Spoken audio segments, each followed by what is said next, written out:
সবাইকে স্বাগতম আমার ইউটিউব চ্যানেলে। আজকে আমি গরুর সাদা মাংস রান্না করব। আমি কিভাবে রান্না করি সেটাই আপনাদের সাথে শেয়ার করব। চলুন দেখি। আসসালামু আলাইকুম ওয়া রাহমাতুল্লাহি ওয়া বারাকাতুহু। প্রথমে পোস্তদানা এবং বাদাম বেটে নিচ্ছি এবং এখানে প্রায় 2 কেজি পরিমাণ গরুর গোশত চর্বি সহ একদম ফ্রেশ গোশতগুলো নিয়েছি। এখানে হাড় ইউজ করব না। এই তো দেখতেই পাচ্ছেন চর্বি সহ আমি গোশতগুলোকে নিয়েছি। এগুলোকে ভালো করে আমি ধুয়ে চালনিতে ছেঁকে নিয়েছি যাতে পানি না থাকে। এখানে গোটা মশলা এলাচ, তেজপাতা, দারুচিনি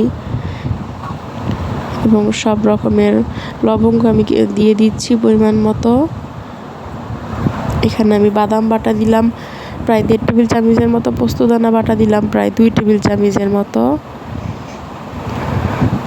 এবং এটাকে এখন দিয়ে দিব টক দই বানিয়েছি, আমি ঘরে রেডি করেছি। সেটাকে আমি ছেঁকে নিয়ে পানি ঝরিয়ে নিয়েছি, সেটুকু দিয়ে দিলাম টক দই এবং এখানে আদা রসুন বাটা মিক্সড করা প্রায় 6 টেবিল চামচ পরিমাণের মতো আদা রসুন বাটা আমি দিয়ে দিচ্ছি। একটু বেশিই দিব যাতে একটু মাখা মাখা হয়। এই পর্যায়ে এখানে আমি দিব পরিমাণ মতো তেল দিয়ে দিব এখানে এবং পেঁয়াজ কুচি দিব। এই তো দেখেন প্রায় 1-2 কাপের মতো পেঁয়াজ আমি এখানে দিয়ে দিচ্ছি। লবণ এখানে 2 কেজি গরুর গোশত যেহেতু লবণ দিব আমি 3 টেবিল চামচ, একদম পারফেক্ট হয়েছিল লবণ, পরে আর একটুও লাগে নাই। 3 টেবিল চামচ পরিমাণ লবণ দিয়ে দিচ্ছি এবং সয়াবিন তেল দিয়ে দিচ্ছি। দেখেন আমি ভিডিওতে দেখানো নিয়মিত তেলের পরিমাণটা করেছি। তেলটা এত বেশি লাগবে না যেহেতু চর্বি সহ আমি গোশত নিয়েছি। এই তো 3 থেকে 4 বার আমি তেলের ইটা নিয়েছি। এই প্রসেসে আপনারা চাইলে নিতে পারেন যদি কেউ পরিমাণের সমস্যা হয়। এখন এখানে আমি হলুদ বা মরিচ কোনোটা ইউজ করব না যেহেতু সাদা করে রান্না করব। শুধু ধনিয়া গুঁড়াটা আমি দিব এখানে প্রায় 3 টেবিল চামচ পরিমাণ, 4 টেবিল চামচ পরিমাণ হবে।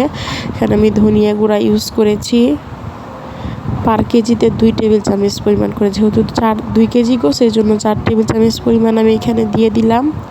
এখন এগুলোকে আমি সুন্দর করে ভালো করে একদম মিশিয়ে নিব যাতে প্রত্যেকটা মাংসের গায়ে মশলাগুলো সুন্দর করে লেগে যায়।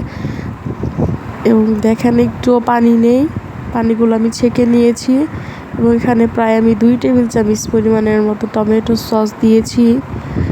টক দই যেহেতু আমি সিরকা দিয়ে বানিয়েছি, আপনারা চাইলে এ পর্যায়ে সিরকা ইউজ করতে পারেন। আমি ইউজ করব না যেহেতু টক দইটা আমি সিরকা দিয়ে বানিয়ে নিয়েছি, এই জন্য আমি আর সিরকাটা ইউজ করছি না। এই তো দেখেন আমি চেপে চেপে একদম সুন্দর করে রেখে নিচ্ছি। মাখিয়ে প্রায় আমি 1 থেকে 1.5 ঘন্টা বা 2 ঘন্টার মতো আমি এটাকে রেস্টে রেখে দিয়েছিলাম। হাতের কাছে সময় থাকলে আপনারা রাখতে পারেন, সময় না থাকলে নাও রাখতে পারেন, কিন্তু রাখতে পারলে ভালো, তাহলে গোশত আর কি ভালো হয়, ভিতরে সব মশলা ঢুকে সেটার স্বাদ একটু বেড়ে যায় আরও। এই তো দেখেন আমি প্রায় 2 ঘন্টা পর চুলায় বসিয়ে দিয়েছি এবং এই তো এটা আমার একদিন জাল করার পরের অবস্থা। এটাকে আমি টানা 2 দিন প্রতিদিন 2-3 বার করে আমি জাল করে নিয়েছি। মানে একটা করে বলকে সব আসার পরে আমি চুলাটা বন্ধ করে দিয়েছি। নরম কুপি করে রাখিনি, কুপি করে রাখলে যেহেতু গোশতগুলো নরম হয়ে যাবে, এই জন্য আমি একতানি দিয়ে নামিয়ে রেখেছি। এই তো এটা হলো গিয়া। এখন আমি একটু সামান্য পরিমাণের প্রায় 1 পা পরিমাণ গরুর দুধ দিয়ে দিচ্ছি লিকুইড। এটা আপনারা চাইলে এখানে পানি ইউজ করতে পারেন, আমি দুধটা ইউজ করলাম আজকে, প্রথম আমি এইভাবে রান্না করছি।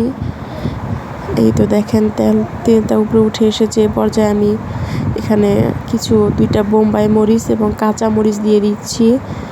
চাইলে আপনারা আপনার পছন্দ যদি হয় বোম্বাই মরিচ তাহলে ইউজ করতে পারেন, না হলে নাও ইউজ করতে পারেন, শুধুমাত্র কাঁচা মরিচ ব্যবহার করলেও হবে। বোম্বাই মরিচ দিলে ফ্লেভারটা আর কি একটু ভালো লাগবে, এই জন্য আমি দিয়েছি। বোম্বাই মরিচগুলোতে তেমন ঝাল না। এই তো দেখেন মাংসের ফাইনাল লুক, একদম তেল উপরে উঠে এসেছে, একদম সফট, মানে আমার কাছে অনেস্টলি আমার কাছে অনেক ভালো লাগছে। ভিডিওটি ভালো লেগে থাকলে পাশে থাকবেন ইনশাআল্লাহ। আল্লাহ হাফিজ। নতুন কোনো ভিডিও নিয়ে আবার দেখা হবে।